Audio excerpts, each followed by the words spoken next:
అలాగే మా తోటికోడళ్ళు వాళ్ళు చూడడానికి వాళ్ళ పేరెంట్స్ కూడా వచ్చారు. ఇంకా అందరం కలిపి అక్కడే వండుకొని వనభోజనంలాగా అయితే తిన్నామన్నమాట.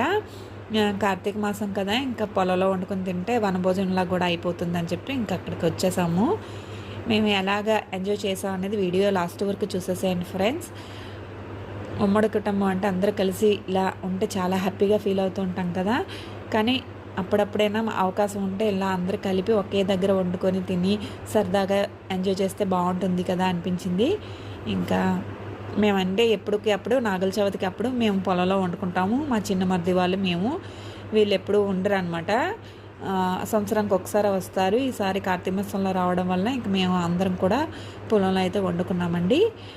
చూడండి అందరూ కూడా ప్రతి ఒక్కరు కూడా ఎవరికి వచ్చిన పనులు అయితే వాళ్ళు చేస్తూ మొత్తం మీద వంటలు అయితే చేసేసుకున్నాము.